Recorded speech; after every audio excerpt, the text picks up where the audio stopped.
The sky over the cold Atlantic looked calm from far away, like a sheet of gray metal stretched from horizon to horizon. But down on the deck of an escort carrier, everything felt tense and tight, like a fist. The wind slapped the sailors' coats. The sea spray stung their faces, and somewhere beyond that empty-looking sky, German aircraft were already hunting. You can almost feel the ship's slow roll under your boots, the smell of fuel and salt mixing together, and the heavy quiet that comes right before trouble arrives. If you want more content like this, subscribe now and comment below. In those seconds, nobody cared about speeches or medals. All that mattered was one truth. If the enemy broke through today, men would burn, ships would sink, and the convoy would die in the water. They weren't supposed to be here. Not like this, not like a real combat squadron on a carrier deck. These were the men the Navy had once looked at and quietly pushed aside. Too old, too inexperienced, too rough around the edges. Men who didn't fit the perfect image. Men the Navy didn't believe could fight at sea. But war has a way of changing the rules fast, and when the ocean turned into a killing ground, the Navy had to use whoever could survive the storm. The men who had been rejected were suddenly handed planes, thrown onto a moving deck, and told, "Protect the convoy. Don't let the enemy through." It was early 1943, and the Battle of the Atlantic was still a nightmare that refused to end. Every week, merchant ships vanished into cold water. German U-boats attacked in packs, striking at night like wolves. The convoys were the lifeline of Britain and the Allies, carrying fuel, food, tanks, ammunition, and men. Without them, the war would choke to death. The German Navy knew it, and so did the Allies. That was why escort carriers began to appear, small, not glamorous, built in a hurry, but carrying something priceless, aircraft that could find submarines and drive them away. The problem was, an escort carriers weren't like the big fleet carriers you imagine. These ships were cramped, bouncy, and unforgiving. Their decks were shorter. Their runways ended fast. Pilots had little room for mistakes, and the weather didn't care how brave you were. If a man came in too high, too low, too slow, too fast, the sea waited like a trap. And in those early days, the Navy struggled to find enough trained carrier pilots for every new ship entering service. The need was huge. The time was short. The Atlantic didn't give second chances, so that's where the rejected men came in. The squadron in this story wasn't formed in comfort. It was formed in pressure. Its pilots were pulled from strange corners of the system. Some had flown before, but not the way the Navy wanted. Some were considered too late in age to be ideal. Some weren't from the polished pipeline. The Navy's old standards said these men shouldn't be trusted to land on a deck that moved like a living thing. But the war didn't ask for perfect. It asked for results.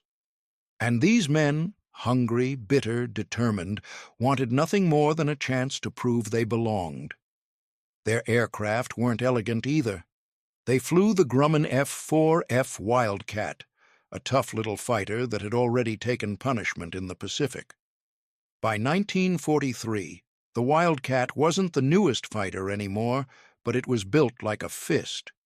It could take hits and still come home. It didn't have the speed of newer planes, but it had something just as important: reliability. These pilots weren't looking for perfection. They wanted a machine that wouldn't betray them when the sky turned violent. Their escort carrier was the USS Bogue, one of the first escort carriers to become famous for hunting submarines, not just defending ships. The Bogue sailed with a hunter-killer group, searching for U-boats out in open water instead of waiting for convoys to be attacked. This was the new style of war at sea: aggressive, patient, and brutal. The goal wasn't to survive. The goal was to destroy the enemy before the enemy could strike. But none of that mattered if the pilots couldn't do the hardest part of all, taking off and landing safely. Carrier landings were a kind of controlled crash, and on an escort carrier they were even worse. The deck was shorter and moved more wildly. The wind could trick you. The landing signal officer waved you down with sharp motions, and you had seconds to obey. Miss the arresting wire and you could slam into the barrier, crash into parked aircraft, or go straight over the side.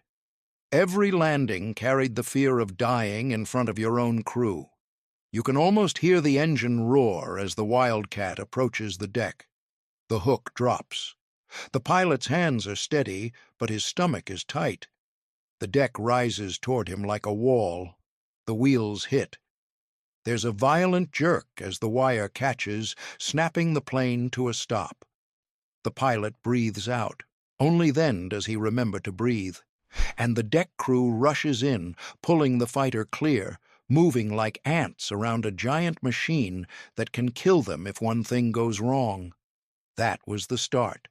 A squadron of men nobody expected much from, operating from a ship nobody called glamorous, in an ocean that killed without mercy.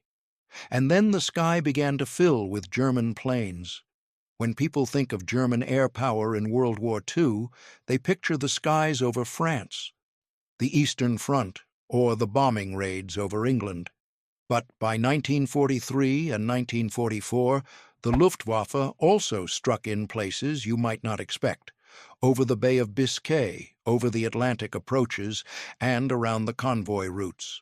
Long-range German aircraft hunted Allied shipping, attacking with bombs, torpedoes, and guided weapons. The Focke-Wulf FW-200 Condor, the scourge of the Atlantic, had already caused serious damage earlier in the war by spotting convoys and attacking lonely ships. Later, another aircraft joined the threat, including Junkers bombers and torpedo planes flying from bases in occupied France and Norway. Every German plane that found a convoy was like a knife in the dark. If it got close enough, it could guide submarines in. It could drop bombs or torpedoes. It could panic merchant crews. It could force escorts to break formation. The convoy system depended on discipline and order. German aircraft existed to shatter that order. That was why these rejected pilots mattered. Their job wasn't glamorous dogfights for headlines. Their job was to keep the enemy blind, to push German aircraft away before they could even report the convoy's position. It was protection through constant pressure, patrol after patrol, hour after hour, cold wind biting through gloves, eyes burning from staring at empty sky. At first, nobody counted on them to do something extraordinary. They were expected to help, to do their part, to maybe chase off a few enemy scouts. But then the kills started stacking up. The first victory always hits differently. It's not clean. It's not like a movie. It's fast and confused. A black dot appears in the distance. The radio crackles. The pilot feels the Wildcat respond as he pushes forward. The ocean below looks endless, and the horizon feels like it's hiding something dangerous. The enemy plane grows larger, and suddenly it's real. You see wings. You see the shape. You see flashes of sunlight on metal. Then the air explodes with gunfire, tracers ripping through the gray. The Wildcat shakes. The pilot fights the stick. He closes in, firing short bursts, trying not to waste ammunition, trying not to overshoot. And then the enemy plane takes hits. Smoke appears. A wing dips. The aircraft staggers. For a second it looks like it might recover. Then it drops, faster, steeper, until it slams into the sea, vanishing in spray and foam. One moment it's there. The next moment it's gone, like it never existed.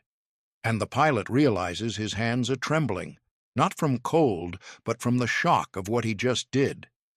That's the moment a squadron changes. The first kill proves the enemy can bleed. It proves the men can win. And once that belief takes root, it spreads through the unit like fire. Over the next 12 weeks, the rejected men turned into hunters. They learned the patterns of German aircraft. They learned where the enemy approached from, how they used clouds, how they tried to spot ships and then escape. The pilots grew sharper with every flight. The deck crews grew faster and tougher, keeping aircraft fueled and armed in brutal conditions. The ship's radar teams became the early warning eyes, calling out contacts, giving the fighters a chance to intercept before the enemy got close. It became a system, a rhythm, a machine built from hundreds of small actions done right under stress. And the results became unbelievable. 94 enemy aircraft destroyed in 12 weeks. That number doesn't sound real until you imagine what it means in the sky. 94 times a pilot spotted an enemy plane, closed the distance, and stayed on it long enough to kill it. 94 times German crews realized too late that the Atlantic was no longer safe. 94 times a threat that could have sunk ships and killed hundreds simply disappeared into the sea. To understand how rare that is, you have to remember what escort carriers were. They weren't meant to dominate the air like fleet carriers. They were meant to protect. Their fighters were few in number, and their pilots were often exhausted. The Atlantic didn't offer easy victories. Weather could be worse than the enemy. But these men kept scoring again and again until the enemy started treating that patch of ocean like it was cursed. There were days when the action came in waves. A radar contact, fighters launched. A chase through broken cloud. Then more contacts, more launches. The Wildcat might land with barely any fuel, the engine coughing, the pilot sweating inside his jacket despite the cold. The deck crew would yank the plane forward, refuel it, load ammunition, check the engine, and send it right back up. The same pilot might fly multiple sorties in one day, eyes gritty, throat dry, mind running on pure focus. You can almost feel the fatigue, the constant noise, the tension that never fully leaves your shoulders. Even when you eat, you're listening for the alarm. Even when you sleep, the sea keeps moving under you, and you dream of missing the wire and falling into darkness. The German pilots weren't helpless either. They didn't fly straight and offer themselves up. They came in low, trying to hide against the water. They attacked in bad weather, hoping the escort fighters couldn't launch. They used clouds like walls. Some aircraft carried heavy defensive guns, and when fighters closed in, German gunners fought hard, firing until the last second. A Wildcat could be hit and still stay in the air, but a lucky burst could kill a pilot instantly, or punch holes in the engine, or cut control cables. Every interception was a gamble with death, but the rejected squadron kept winning because they fought like men who had something to prove. They didn't just want to survive. They wanted to erase the insult that had been stamped on them earlier. Every time they climbed into a Wildcat, they were climbing into their own argument with the Navy's past judgment. The squadron's commander pushed them hard. The maintenance crews worked until their hands cracked. The ship's captain understood the mission with brutal clarity. Destroy the enemy's eyes, and the convoy lives. Patrol lines were planned carefully. Fighters were placed where German aircraft were most likely to appear. If the convoy changed course, the air cover adjusted. If the weather closed in, they flew anyway, fighting the Atlantic as much as the Luftwaffe. And slowly, something changed out there in the sky. The Germans stopped finding easy prey. Their scouts were shot down before they could report. Their strike aircraft ran into fighters sooner than expected. Their confidence faded.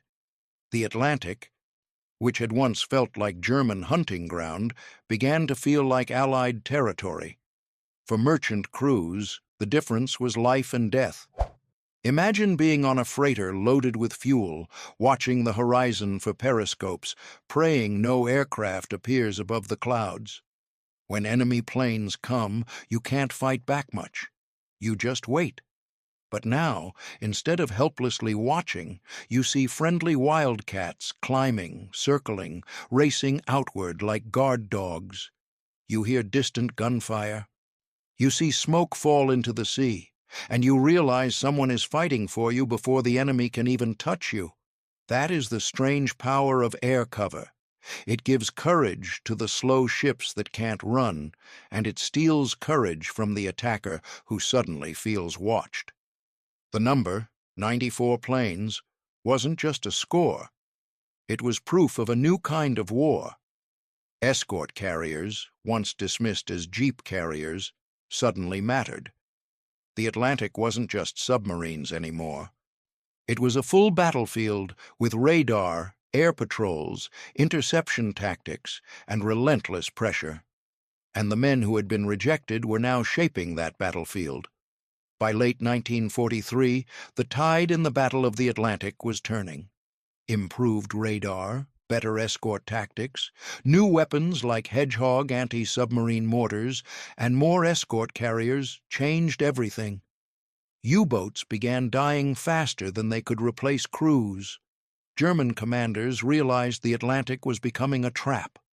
But even as the submarine threat weakened, German aircraft still tried to strike. And every time they did, squadrons like this one were waiting. That 12-week stretch became legendary because it was so concentrated.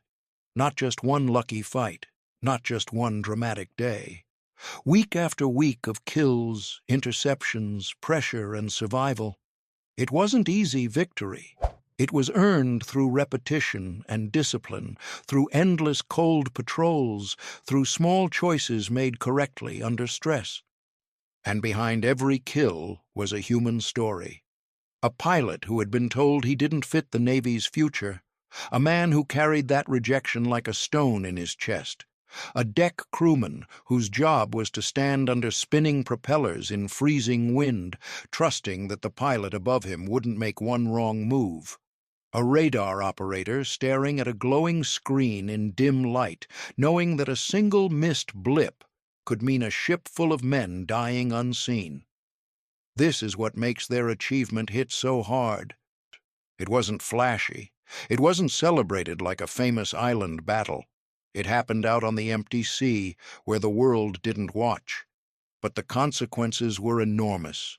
Every German plane destroyed was one less attack on a convoy, one less set of eyes guiding submarines, one less threat haunting the Atlantic routes. And in that brutal math of war, 94 meant thousands of lives saved indirectly. It meant supplies reaching Britain. It meant tanks and fuel arriving for future invasions. It meant the war machine kept moving forward. By the time those 12 weeks ended, nobody on that carrier looked at the squadron the same way. The Navy that once doubted them now had to admit a hard truth. These men had become exactly what the war needed. They weren't perfect on paper, but they were lethal in the sky. They weren't polished, but they were relentless. The rejected had turned into the defenders of the Atlantic. If you had stood on that deck at sunset, watching the last Wildcats return, you would have seen the exhaustion in every movement. Planes rolling in one by one, hooks catching wires, engines winding down. Pilots climbing out with stiff legs, faces pale from cold and strain. Deck crew slapping the fuselage like a friend, not a machine. The sky above would be fading to dark, and somewhere out there, German airfields and crews would be counting their losses, wondering why the Atlantic had suddenly become so dangerous. And that is the quiet, terrifying irony of war. Sometimes the people an institution rejects are the ones who save it when everything starts to collapse. Because when the Navy needed miracles out on the gray ocean, it wasn't the perfect candidates who delivered the impossible number. It was the men nobody wanted, and in just 12 weeks they destroyed 94 enemy planes, one by one, until the Atlantic itself felt like it belonged to them. If you want more content like this, subscribe now and comment below.